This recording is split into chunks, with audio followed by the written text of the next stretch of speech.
Here we go again. Another month has gone by, another mock draft coming away, and I'm feeling like a kid on Christmas morning at the moment. I don't know why I love the draft as much as I do, but I do, and hopefully you enjoy the content as well. As you can probably see by the timestamp of this video, hopefully much shorter than previous mock drafts. I do want to make these quicker, more snappy, and get through the picks. We've got 19 to get through. I'll explain why as we go through, and I hope you enjoy. Click that like button if you like the video. Subscribe to Daz Talks Footy to join the Daz Talks Footy family. If you want to check out my Patreon, you can at patreon.com/Daz Talks Footy, as Jason did during the week. So welcome to the Patreon family. Jason, hope you enjoy the content that has been coming your way over there. But let's go. Mock draft time. I'm pumped. Come with me.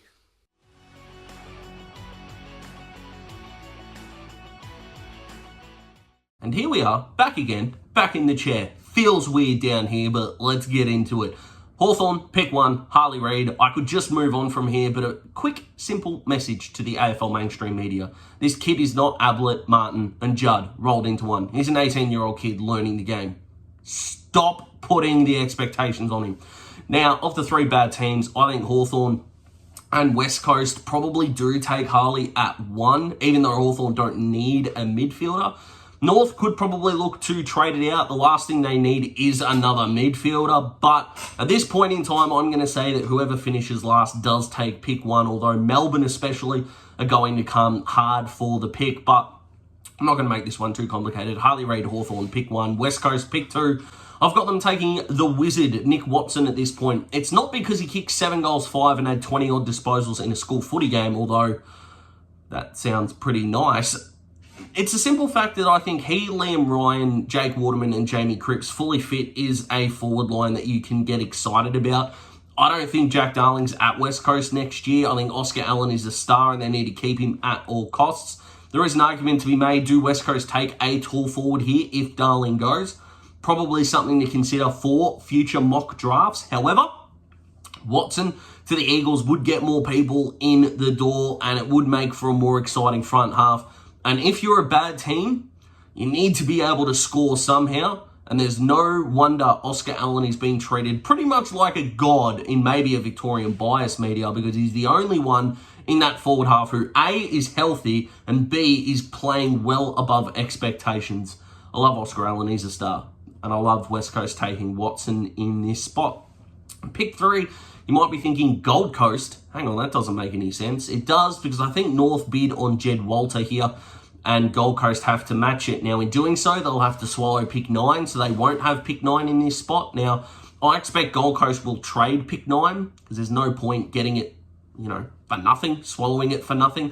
I know you might say, but they're getting it for Walter. Yes, but if they can trade it with more assets, get more points in the door, not only are they going to be able to match it for the key forward, who is going to be Ben King's number 2, they're also going to be able to match a bid for Jake Rogers that I don't think is coming in the first round. I don't have Jake Rogers in my first round at the moment. I know he was awesome for the academy and could very simply see him being here in the June, July, August mock drafts by all means. But Walter's the best key forward in this draft. I think beautiful hands, really good set shot. He was awesome for the academy against Carlton's VFL side. Gold Coast are going to get him at some point. I think North are a team that would bid on him, so I have him going there. Pick 4, North. If they take a midfielder, I'll scream. I've got them taking Daniel Curtin here. I think they could take Archer Reid in this spot, but Curtin's been able to play centre-half forward, centre-half back, and even lined up in some centre bounces as a rover, not a ruckman, a rover in the centre bounce, which is extraordinary. I don't think Ben Mackay is going to be at North next year, and I think he fills a pretty versatile role. They still don't have a bona fide centre-half forward with Charlie Coleman's freak injury. They don't really have a centre-half back, considering Griffin Logue right now is playing forward. Aiden Core is not the answer, and like I said, Ben Mackay might not be there next year. I think they're more pressing issues than taking perhaps the next talented guy, but Curtin's got talent to boot. This is the best key defender in the draft that, yes, is being used in multiple roles. North need him in one role, and that is, please help us stop blokes from kicking bags on us. And I think, given time, you'll be able to do that. Curtin to North, love it in a big, big way.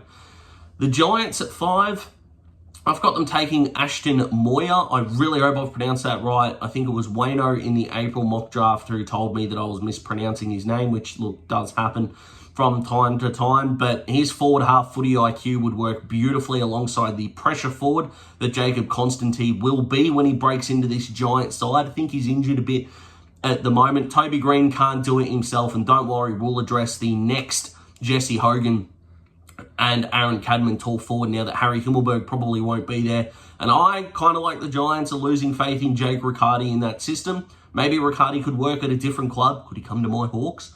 We'll wait and see. But I just think they're going to need a tall forward as well, but we will get there. I think if they were offered Archer Reed or Ashton Moyer, I think they take the small first, dependent if Harry Himmelberg does go. Now, I think Himmelberg probably does go, but I'm going to take the more talented player here, and I'm going to say Moyer to the Giants. And at pick 6, Sydney, this feels unfair. But if the draft did go this way, I think they would leap to the podium to take Zane Dersma, Xavier Dersma's brother. He's a forward half menace. He's the kind of guy that could have 20 and kick 2 in a game. It's a very rare that players over the course of a season could average 20 disposals and a goal. I see a guy like Elijah Hollins at his peak being a guy like that. Bailey Humphrey maybe. Ironically, both Gold Coast Suns there.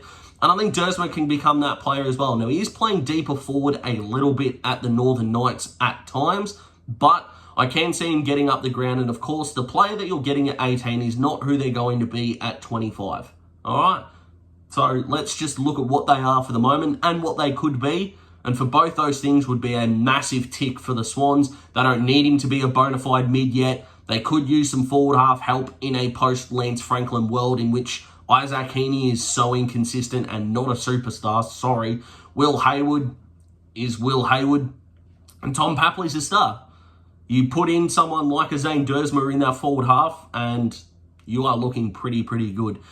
At pick 7, I've got the Giants taking Archer Reed. Can you imagine if they get both of these boys at the end of the year? Now, if Bud does go at the end of this year, I think Archer Reed to the Swans absolutely does make sense. I think it genuinely does make sense. Logan McDonald, Joel Amati, and Hayden McLean. Is that a tall forward setup that you're going to be able to rely upon? Who knows? But I've just got Dersma ahead at this point. These two definitely could switch. But let's talk about Archer Reed, who I'm a massive fan of. If Himmelberg does go, I think he's going to New South Wales anyway if Sydney keep up their bad form. But at the Giants, he and Aaron Cadman are going to be an awesome duo. Jesse Hogan's going to take the first defender at every game, so they're going to be able to develop beautifully. I love his athleticism, and there's something about him being Jeremy Cameron 2.0, except he's 206 centimetres and the athletic freak that Cameron was at 18. Not saying he's going to become Jeremy Cameron now. We'll never know. But Archer Reed to the Giants is just beautiful. Melbourne, could they trade up and get pick 1? They absolutely could.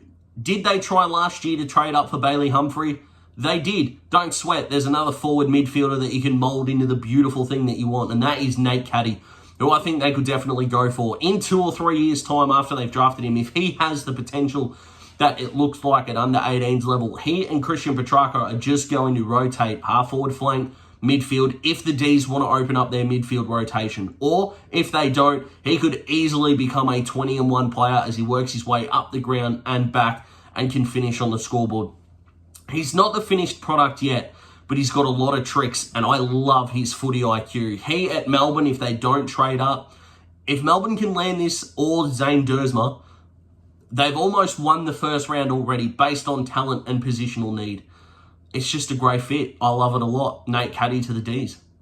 For the Bombers, I've got them taking Colton Tholstrop in this point, or at this point in the draft, I should say. Again, a guy who doesn't need to start as a midfielder, where even if Darcy Parish does go via free agency, they have got an abundance of midfielders, and that is completely the opposite of where they want to go. There isn't really a key back that I can see the Bombers taking at this point in the draft. Could they trade this pick and their future first, move up and target Daniel Curtin? Absolutely they could, and is something well worth considering. But for the sake of this mock draft, I am looking at where they're positioned right now. So don't get mad at me, Essendon fans, but another forward threat would be magnificent. Anthony McDonald-Tipungwuti is clearly not as fit as he would like to be. Joe Menzie is fine at this point. We don't really know what Archie Perkins is going to be. He looks like a midfielder trapped on a half-forward flank. Tholstrup could end up like that a little bit, but he has more forward nous than most other midfielders, and I think could fit into the Bombers system beautifully, and he's got a little bit of speed as well that would excite all of the Bombers fans. We move to Carlton. Can you imagine if they miss out on the 8, the Blues? My goodness gracious me. What do the Blues need? Well, they need another midfielder with some X factor, and they need a small forward. Now, in this mock draft, they've already missed out on the 2 big small forwards. 2 big small forwards. How's that for a double negative? So I've got them taking Colby McKercher in this spot, the Tasmanian wonder boy, who absolutely loves the ball in his hands at all times. And when you've got contested beasts, which Carlton do have, they need a silky smooth player on the outside that can deliver, and McKercher can do that in spades. He is a guy that loves racking up the footy though, which seemingly does work with Carlton's game plan, but he's not the extractor, he's not the accumulator that Carlton already have.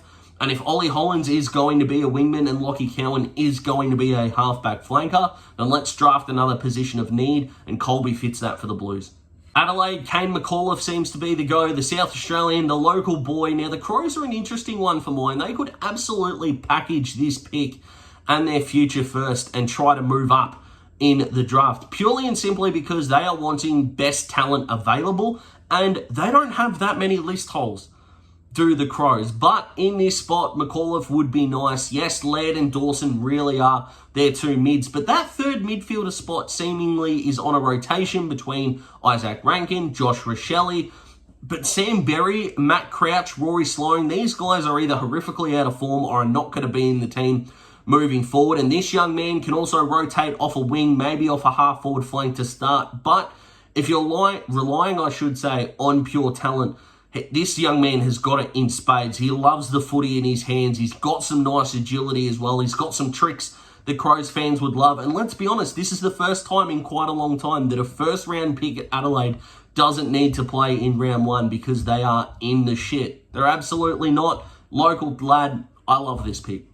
The Hawks, at some point, are going to have to match a bid for Will McCabe, and they do it in this spot. Now, if you're going to comment below and go, this is too high, this is too low for the bids, I'd probably agree with you, but considering how the bids went last year, especially for Harry Ralston, and there was one more that I can't remember off the top of my head, which sucks. But anyway, the bids did come thick and fast.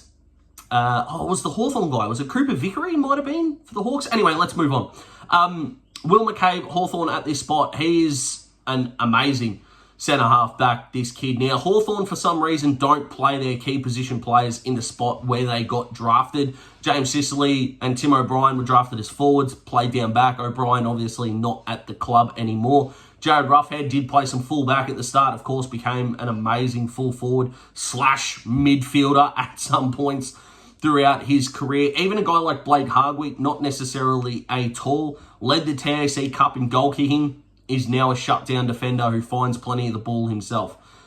But I really hope Will McCabe becomes a centre-half back. Sam Frost can't be the answer long-term and won't be in Hawthorn's next premiership team, I don't think. Jimmy Blank is still young and raw. This kid is going to land on Hawthorn's lap via father-son, with his dad Luke, of course, playing for the Hawks in the late 90s, early 2000s. And if the Hawks can come away from this draft with Harley Reid at this point, or pick 2 or pick 3, Will McCabe, and potentially could go after Gold Coast's pick 9. Maybe they trade maybe their first and second next year and this pick that would be swallowed via McCabe anyway, which I think at this point is 25. I could be wrong on that. And move up to 9, and Hawthorn could get out of this draft with Harley Reid or pick 2, pick 3, another top 10 pick, and Will McCabe. Geez, Hawks fans are getting excited. But McCabe to the Hawks is going to be really fun. Looking forward to seeing what this kid can do. But Sam Mitchell, please play him where he's the best suited. And he's dominating at under 18s level at centre-half back. So keep him there. We need one. To the Cats, it is a bit of a reach in this spot, but Logan Morris is the type of player I could see them picking up. They have gone a bit midfield-centric with the likes of Cooper Stevens, who I know isn't there anymore, but he was the kind of guy that did get shut out of that midfield. But Jai Clark and Mitch Nevitt are clearly the guys that Geelong are trying to blood into their fresh age midfield, along with guys like Max Holmes. So I don't think they take a midfielder in this spot. Now, whilst Logan Morris isn't tall enough to be your tomahawk replacement when he inevitably hangs up the boots, which I don't think is going to be at the end of this year, Logan Morris is your 193cm, third tall forward who leads up at the ball and is a beautiful kick for goal. I'm not saying Jack Gunston, but that's the comparison that instantly comes to everyone's mind. Now, he wasn't picked for the academy game against Carlton's VFL side. Think of that what you will. I also don't think Geelong are going to get pick 13 by the end of the year, so take that with a grain of salt as well. But Morris to the Cats, it's just one of those things that seems like a perfect fit, as well as the Bulldogs taking Will Patton at 14. I think the Bulldogs down back need a bridge between the talls, Keith, Jones, Darcy, if he inevitably becomes a centre-half back, Josh Bruce, whoever else they've got playing down there, it seems, at the moment. And their smaller rebounding types, your Bailey Dale, your Bailey Williams, your Jason Johannesson, your Caleb Daniel, if he does end up going back at some point, but he's kind of playing as a midfielder half-forward right now.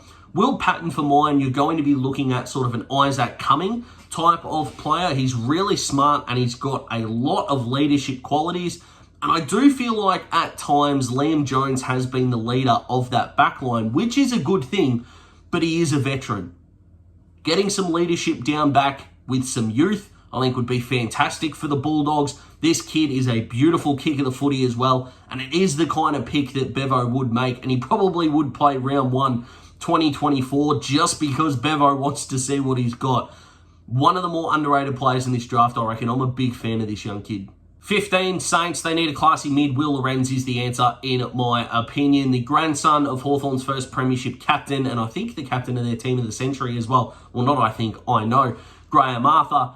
This guy just loves the ball in his hand, loves using it by foot, and I think is the type of player that St Kilda fans will fall in love with straight away. If you can imagine a new-aged midfield with the likes of Mateus Filippo and Mitch Owens, if he does become a midfielder. You got your Marcus Winhager, who's going to be there. Jack Steele's still going to be there for a long time. You add in Lorenz into that mix, and you've got a new age midfield that's looking beautiful in the Ross Lyon era. I don't think they target at all. Yes, King, Membry, Caminiti have gone down at certain points throughout the year. I don't think they're going to panic on this, though, the Saints, and there are going to be tall forwards they can develop later on in the draft. I do think they need to address that midfield. Guys like Jack Bytel and Ryan Burns, I'm not sure, are going to be at the level required for St Kilda to chase a second flag. That first-round pick, whether that pick ends up falling or not in this draft is another question. But Lorenz to the Saints, again, it just makes too much sense to not mock him in this spot. North, let's double down on tall, shall we? Connor O'Sullivan is the man that I'm sending to Arden Street in this mock. Again, this guy has got some tall versatility. He's kind of burst onto the scene in terms of draft rankings. Now, I put my mock draft together well before I look at other rankings of other people, because I do trust my opinion in just seeing where things are at with some others. And like everyone, this kid genuinely has come out of nowhere.